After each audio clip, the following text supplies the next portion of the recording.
Amaiurko arkeologia zentroan bisitaldi bat eginen dugu.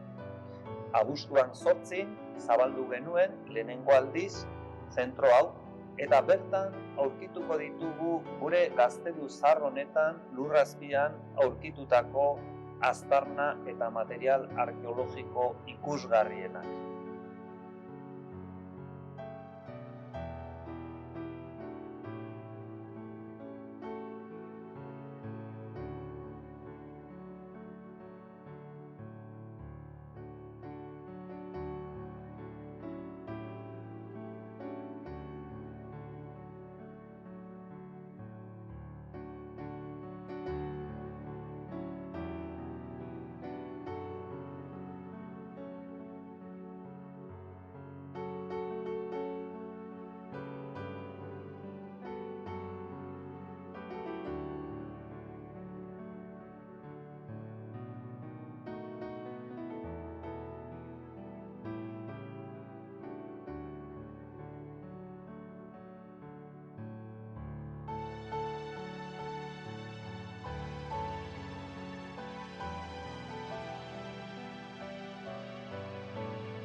Amaiur herri txipia dugu, gaur egun 300 inguruko biztanleak dira. Gorramendiko magalean dagoena, Otxondoko oinean, eta Euskal Pirineoaren ederrenetakoa den herrixka dugu honako hau. Baserriz osaturik, harrizko etxeak, txuria, bere mendilarreak, bere basoak, izugarrizko kultur eta natur paisaia da. Zergaitik hemen, gaztelu hau, Pirineoa pasatzeko Otxondo mendatea ez du altura handia, 600 inguruko metroak ditu. Eta Iruñako hiriburua kostaldeko portuekin lotzeko oso bide erraza zan, eta horregaitik gaztelu bat eraiki zuten hemen Baztango haitz baten gainean kontrolatzeko bide garrantzitsu hori eta baita ere bide sareak, bide ordainsariak jasotzeko eta baita ere lurraldea nolabait ere zaintzeko. Horregaitik gure gazteluak bere garrantzia izan du eta Nafarroako erresumak hemen eraiki zuen gaztelu hau duela 800 urte. Amaiurko arkeologia zentro honetan, arkeologoek 14 urtetan zehar lurrazpian aurkitutako aztarnak erakusten dira. Hasiera batean, Erdi Aroko gazteluan, 12-20 inguruko soldaduak egoten ziren. Eta beraien eguneroko bizitzatik utzitako hondar batzuk bitrina hauetan erakusten dira. Gaztelua mantentzeko, beti bezala, dirua behar zan. Hemendik pasatzen ziren komerzianteak, hemendik garraiatzen ziren ardoak, gariak eta abarreko merkantziak ordaindu behar zuten portua, Otxondoko portua pastu baino lehenago. Komerzioa betidanik izan dugu gure Nafarro honetan eta gehiago Iruña kostaldeko portuekin bide honetan. Horregaitik txanponak azaldu dira gazteluan garai guztietakoak, 12. mendekoak, 13. mendekoak, 16. mendekoak, eta Europa osotik etorritako txanponak, Danimarkatik, Eskoziatik, Frantziatik, Gaztelatik, Portugaletik. Horrek adierazten du irikita gaudela, Europako bidesarietan geundela, eta gaztelua kontestu horretan kokatzen da.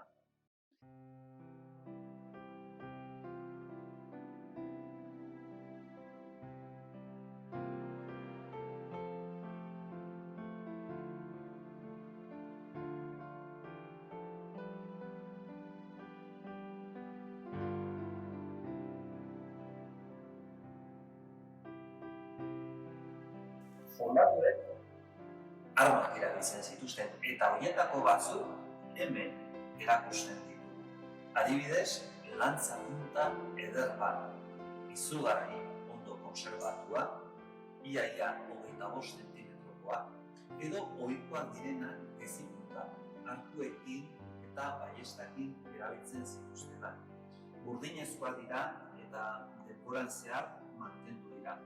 Zura ez da mantendu, organikoa delako, baina burdinezko elementuak jantzietan zituzten apaingarriak, hemen ikusten diren modukoak, urre kolorekoak, uniformetan zeuden apaingarri ere bai hemen erakusten dira. Horrek adierazten digu hemen zeudenak soldaduak zirela eta ondo prestatuta bere funtzio militarrari aurre egiten. Beti pentsatzen dugu gazteluan zeuden soldaduak beti borrokatzen egoten zirela, baina beraiek eguneroko bizitzan beharrezkoak zituzten lananesak, zeramika eskolatikoak, labantxoak, edo tresneria hori azaltzen da gazteluaren lurrazia. Eta baita ere jaten zituzten hainbat animalien ezurra, batez ere deia, txerriak eta ardien ezur txikiak. Azken batean zurezko egiturak zeuden eta zurezko zolen tarteko zirrikituetatik erortzen ziren ezurtxo hauek edo beraiek galtzen zituzten zeramikako zatitxoak edo txanpon txikiren bat, eta guzti hori mentez, urtez joan ziren pilatzen lurrarekin batera, eta horri esker badakigu zer jaten zuten edo zenolako tresnak zituzten egunero. Oso importantea da jakiteko gazteluaren ohiko bizitza nolakoa zen.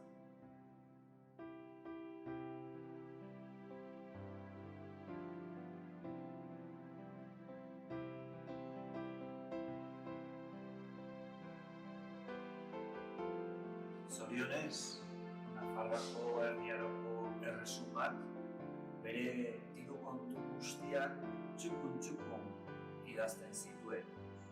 Eta adibidez, hemen ditugu garai hartako bi dokumento. Nun aipatzen dira gazteluan egindako obrak eta zenbat kostatzen zuten eta zenbat ordaintzen zuten. Beti latinez idatzita dago eta oso grafia bereziekin. Hor daude gure gazteluaren lehenengo aipamen historikoak, 12. mendekoak, eta baita ere zenolako bilakaera arkitektonikoa izan zuen gure gaztelu honek. Amaiurko Erdi Aroko gazteluaren bukaera 1512 suertatu zen.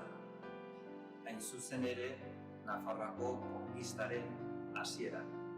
Gure gazteluarentzat garai importantena izan zen.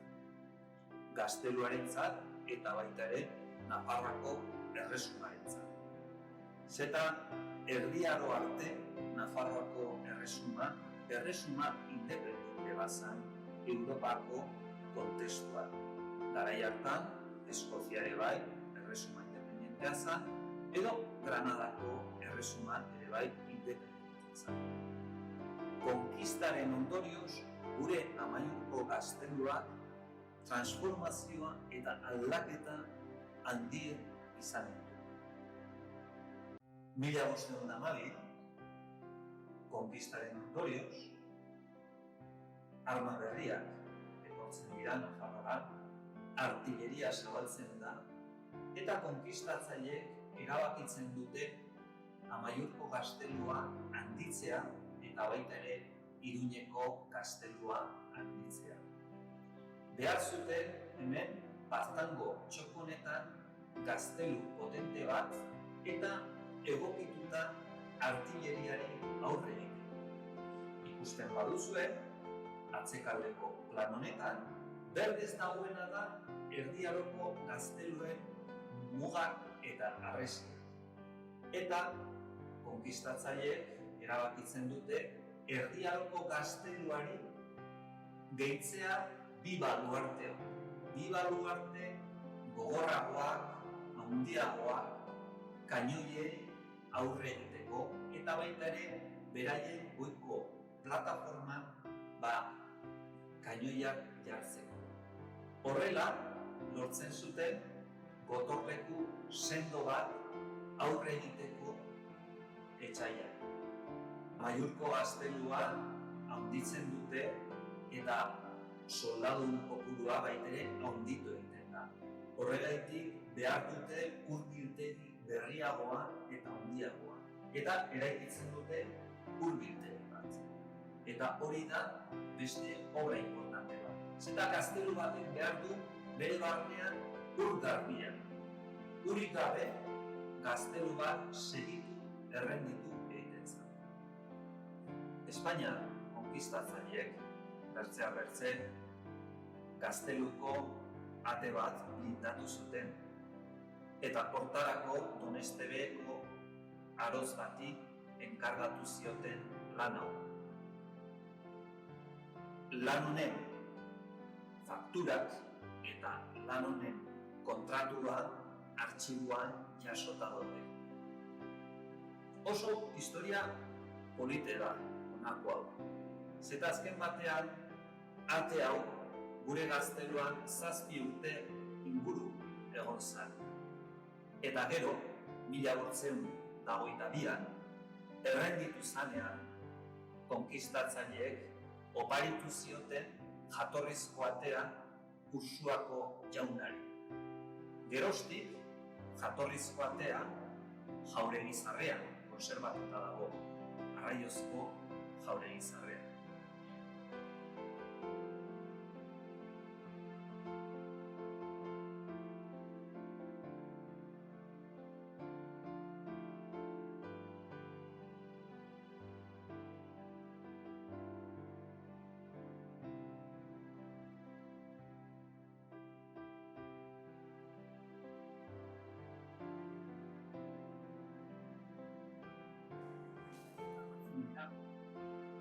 Gerra egiteko formak eta moduak ere bai aldatzen dira. Arma berriak zabaltzen dira. Artilleria. Gerrarako aurkikuntza importantea izan zen. Artilleriak aldatu zuen Europan gerra egiteko modua. Erdi Aroko gazteluak zaharkituta gelditu ziren. Eta gure Amaiurko gazteluan aurkitu ditugu Nafarroan konserbatzen diren garai hartako artilleriaren proiektil eta arma mota importantenak. Azken batean, kainoi mota ezberdinak zeuden, handienak, bombardak modukoak, eta aurkitu ditugu kainoi bolak ugari gazteluan zehar toki ezberdinetan, batzutan kainoi bola horiek azaldu dira harresiaren sartuta, edo batzutan azaldu dira kainoi bolak eztanda eginda eta zatikako ditugu.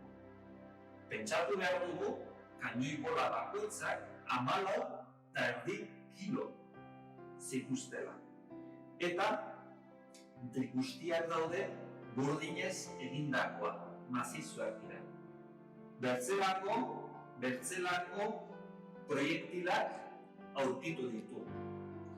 Txikiagoak direnak, kanpotik berunazkoak eta barruan harima burdinezkoak, edo baita ere aurkitu ditugu baiesta burdinezko punta izugarriak, batak sinestezina bada oraindik konserbatzen ditu zurezko zatiak. Eta baita ere aurkitu ditugu aizkora batzuk, espata batzuen zatitxoak, eta garai hartan erabiltzen zituzten burdinezko prakak laburuzko jantziak zituzten, eta kanpotik batzutan nola baita ere babesa bezala burdinezko plakatxo batzuk zituzten josita. Eta horietako batzuk ere bai aurkitu ditu. Azken batean, artilleriaren kontra beharrezkoa ziren harresia handiak eta babes handiak bai pertsonentzat eta baita ere gazteluarentzat. Bere ondoan baita ere bazeude kanoi proiektil zatitxoak eta garai hartako beste elementu batzuk. Zorionez, beste harrien azpian konserbatu da garai hartako arma oso bat. Aipatu dugun moduan, gaztelu guztietan hurbiltegi bat egon da. Ura garbia. Etxaia kanpoan dagoenean, ura eduki behar dute. Bestela gazteluak ez du etorkizunik. 1922an, abuztuak 11an, gaztelua lehertu egin zuten. Eta horrekin batera hurbiltegi ere bai lehertu egin zuten. Hurbiltegi honen barnean, harri blokeak ateratan, 5 metro azpian, aurkitu ditugu elementu oso bereziak. Batez ere, ura eramateko alde batetik bestera, zeramikasko pitxarra osoak aurkitu ditugu, eta harritzekoa dana zurezko elementuak aurkitu ditugu. Besteak beste, ura ateratzeko erabiltzen zuten pozala. Zura konserbatu egin da. Naizta 500 urte pasa konserbatu egin da. Zerbaitik, oxigenoa ez zegoelako, argia ez zegoelako, temperatura konstante bazalako, eta testuinguru horretan organikoak diren elementuak konserbatu dira. Baita ere, konserbatu da txirrinka, polea, zurezko polea bat, pozala, barnetik ateratzeko. Dokumentazioan arrasondi aipatzen da nola jartzen dituzte polborako kupeltxo batzuk hainbertze tokitan gazteluan zehar. Baluarte handietan eta hurbiltegiaren ondoan. Eta hemen ikusten dugun moduan lehertu egin zuten gazteluan eta indargabetu utzi zuten gazteluan. Horren hondakinak zabaldu ziren mendi malkar guztietan zehar. Konkistaren inguruan daukagun aztarnategi edo memorialeku importanteena Amaiur. Hemen azkenengo erresistentzia tokia suertatu zen. Behintzat gure aurrekoek horrela kontatu dute. 1922tik hainbat idazle, hainbat agintari hori idatzi dute liburu zaharren bitartez, hemen erakusten diren 17. mendeko kronika eta jatorrizko liburuak erakusten dira, nun laudatzen zuten konkistatzaileen garaipena edo pixkanaka aipatzen dira barnean zeuden nafartarren izaerak edo virtudeak. Azken batean, gauza bat da historian gertatutakoa eta beste gauza bat da nolabait ere mitifikatutako ekimenak edo gertakizunak. Hemen, vitrina luze honetan, gure memoriaren altxorrak erakusten dira. Batzuk lehenengo aldiz, 17. mendetik 18. mendeko liburu ederrak daude, edo 19. mende bukaerako eta 20. mende hasierako jatorrizko dokumento, argazki, liburuk, kuadroak, argitalpenak, guzti horiek dira Iturralde Izuit, Kampion, Altadin, garai bateko ikerlarien aztarnak dira eta. Guztiak erakusgai, bisitariek ikus dezatela nola Nafarroan eraiki dugu gure memoria konkistaren inguruan eta Amaiurko gazteluaren itzalean. Pasarte guztiak sartu ditu. Baita ere, Gerra Zibilaren garaia, frankismo garaia eta 1982 arte. Urte horretan, herriak erabaki zuen monolitoa berriz ere berreraikitzea. Azken batean, zentro honetan gure identitate historikoarekin topo egiten du. Nafarroaren bilakaera historikorako ezinbesteko tokia dugu arkeologia zentroa.